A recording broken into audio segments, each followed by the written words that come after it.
We start with breaking news. Deputy Chief Justice Raymond Zondo has postponed the recusal decision yet again. Zondo was expected to rule on former President Jacob Zuma's recusal application at 3 o'clock today. Zuma accuses the State Capture Inquiry chair of being biased. Zondo will now make that decision and announcement at 10 o'clock tomorrow morning. Our reporter Michael Appel, as well as anchor Thulasizwe Simelane, are following the story for us. They join us live. So Thulas, of course, a little bit of back and forth here. We were supposed to hear this announcement at 10, then 3, and now it's pushed to tomorrow. Yeah, indulge me a bit there, Shahan. Let me use two analogies. We waited all day for a train that eventually didn't arrive, when we are told will only arrive tomorrow at 10. And my favorite, we warmed up. We were called off the bench, warmed up, but didn't get to play today because it has become something of a moving target, has this decision by Deputy Chief Justice Raymond Zondo, originally scheduled for yesterday, pushed back to today at 10, and then later on to 3 p.m. and now to tomorrow at 10 a.m.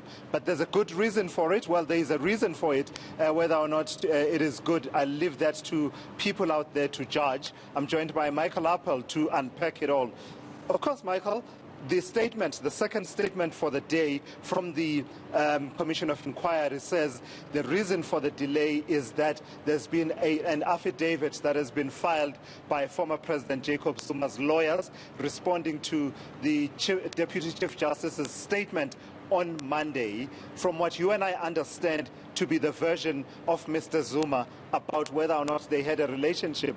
It is only appropriate that this should be considered because their versions are chalk and cheese, are they not? Yes. So you have the Deputy Chief Justice introducing here, this new evidence, putting a statement out there to the public. It is necessitating a response from Jacob Zuma and his legal team. That replying affidavit, as we understand it, has now been filed. It is before the Deputy Chief Justice and has led to him just simply needing more time, and it's understandable. You have a statement which we believe paints the version that the Deputy Chief Justice put before the entire country on Monday morning as economical with the truth, even alluding to the fact he may be telling pork pies. Yeah, so I mean you have a situation where their versions differ so vastly, particularly if you consider, let's do this once again, Michael, the version being that former President Jacob Zuma says their relationship went from professional to one of friendship with social interaction and even became familial, and that they became family, through various circumstances. And on Monday you had the DCJ saying that we were just never friends. Yeah, to say we were friends is not accurate. So you have we were friends from Jacob Zuma. The rebuttal, not exactly accurate to, no, admit it. We were friends. Yeah. And we were friends because we met several times. Yeah. You said we never met when I was head of state. In fact, as you'll tell us now, they are contesting that. Yeah, absolutely. So if you go there, Shahan, by what the DCJ said on Monday, that there had never been a meeting between himself and Mr. Zuma during the time that Mr. Zuma was President of the Republic and not at his official residences.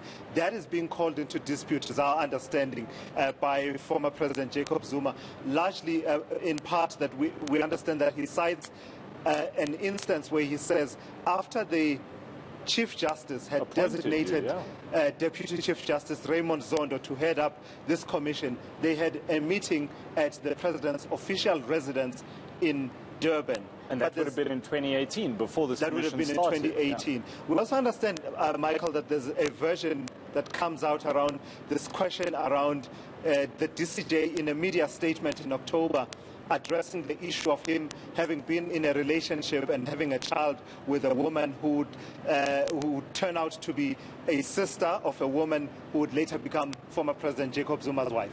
So they released this media statement last month, and there was a lot of questions around, well, where did this information originate from? And if the recusal application wasn't before the Deputy Chief Justice, then what was the need to put it out there in the first place? So, as we understand it, Jacob Zuma's legal team saying it was preemptive, knowing that this issue would come up, that he preemptively said, yes, I had a child with the sister to a woman who would marry the president. Yeah, in the media statement. In the media statement, but neglected to mention it when he addressed the nation on Monday in that official statement he read out. And the choice word there being that he was being selective. Lastly, Michael, let's tease out this issue around whether or not they discussed, a situation arose where they discussed at Forest Town, at the former president's residence in Forest Town, whether or not they discussed how to ensure that their friendship is not seen as a stepping stone for Ray Zondo's rise within the judiciary. So, according to the Deputy Chief Justice, he said he had had interaction with Jacob Zuma, but with many other comrades in the 90s, as he was an attorney. He says he was never my client. He says there was one occasion where he could potentially have been, but then I got appointed to the bench in 1997, so that case dropped away. So that potential conflict of interest is no longer an issue. But the former president saying, I, in 1997, was an influential member within the ANC, within KwaZulu-Natal. Yes, I might just have been an MEC, as you put it, but I was still influential in making sure that there was transformation within the judiciary, and they were looking for black practicing attorneys to be able to get into the judiciary at that time, and that's why he claims he may have been influential in the ascendancy of Ray Zondo. Yeah, in terms of weighing in on the transformation of the judiciary. So, as you can see, Shahan, part of the reason why this has had to be delayed, certainly from the side of the Deputy Chief Justice, the differences in the versions between him and former President Jacob Zuma are stark. And one gets a sense that those would need to be reconciled somehow. For instance, this whole issue where DCJ Zondo said on Monday that there could have been one occasion where he met with former President Zuma at Forest Town, at his residence in Forest Town, to discuss an issue of public importance. Well, our understanding is that actually former President Zuma's version is that actually Forest Town was, quote unquote, our meeting place. So there was more than one meeting. It was our meeting place where we would meet, and in fact on one of those occasions we discussed how to manage our friendship such that it's not seen as your stepping stone, Ray Zondo, in terms of rising within the judiciary. In that context of two vastly different versions, I think it's only natural that it now needs to be reconciled somewhat into the decision that the DCJ will then deliver tomorrow at 10. Yeah, it's going to be a very interesting decision. At that, Thulasizwe, Simelane, and eNCA here at eNCA.